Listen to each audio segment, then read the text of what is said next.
Bismillahirrahmanirrahim. Assalamualaikum warahmatullahi wabarakatuh. Perkenalkan, nama saya Horsid Pasha, NIM 11920700035.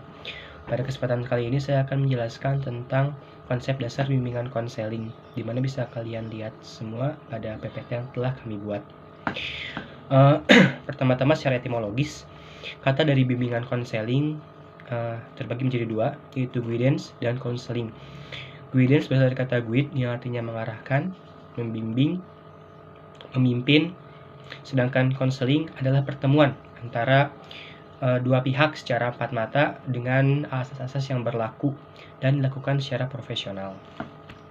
Selanjutnya, menurut C. Peterson, bimbingan adalah hubungan antar pribadi yang menggunakan metode-metode psikologis sebagai dasar kepribadian untuk membentuk pribadi baru yang lebih positif. Sedangkan menurut Searters dan Stone, konseling adalah interaksi antara dua orang yang dalam keadaan profesional dan diharapkan mampu untuk berubah ke arah yang lebih baik. Selanjutnya ada tujuan dari bimbingan konseling di sekolah. Yang pertama adalah pemahaman.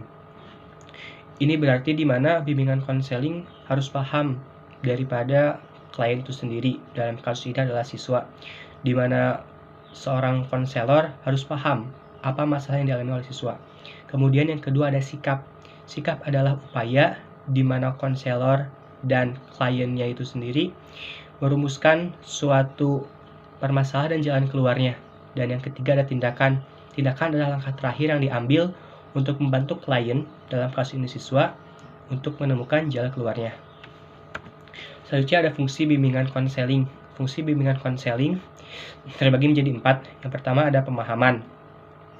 Pemahaman di sini itu berarti seorang konselor harus paham apa yang sedang terjadi pada kliennya. Yang kedua ada pencegahan. Pencegahan adalah di mana seorang konselor, di mana fungsi daripada bimbingan konseling ini untuk mencegah seseorang berperilaku kepada yang kurang baik. Yang ketiga ada pengentasan.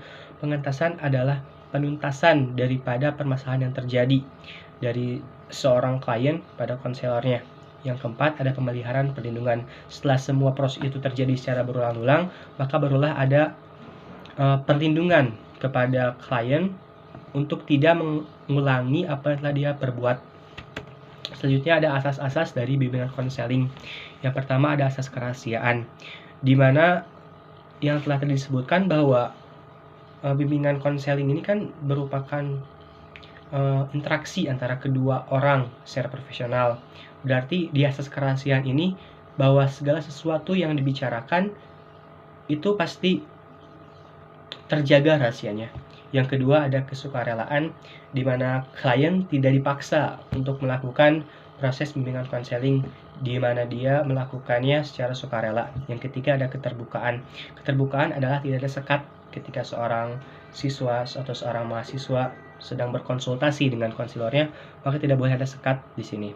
Yang selanjutnya adalah asas kemandirian. Asas kemandirian ialah seorang klien yang sedang dibimbing harus dapat mengungkapkan apa yang dia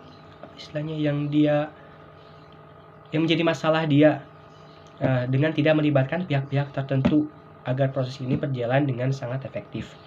Selanjutnya ada asas kekinian. Asas kekinian ialah melakukan pendekatan-pendekatan dengan metode-metode yang baru yang telah di-upgrade pada zaman di mana orang tersebut berkonsultasi.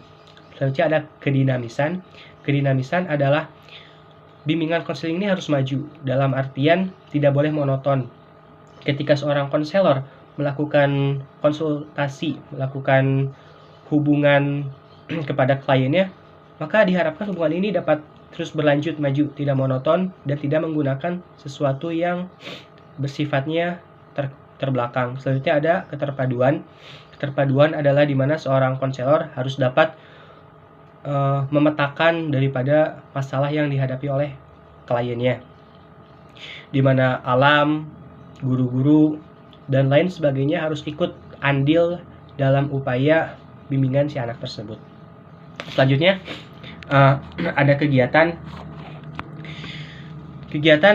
merupakan asas dari bimbingan konseling yang pada dasarnya dilakukan secara langsung secara tatap muka dengan tidak melibatkan media-media online, karena itu dapat mengganggu sifat psikis daripada seorang anak. Selanjutnya ada kenormatifan. Bimbingan konseling harus berdasarkan asas kenormatifan agar proses yang dilalui dapat berlangsung dengan norma-norma yang berlaku. Selanjutnya ada keahlian. Keahlian adalah di mana sifat profesionalisme seorang konselor untuk membimbing kliennya. Dan yang terakhir ada ahli tangan khusus. Ahli tangan khusus ini ketika ada seorang klien bertemu dengan konselornya, maka dia harus menunjukkan sifat yang totalis kepada klien tersebut. Nah, itu mungkin yang dapat saya sampaikan mengenai konsep dasar bimbingan konseling. Selanjutnya adalah tentang prinsip-prinsip bimbingan konseling akan disampaikan oleh teman saya selanjutnya.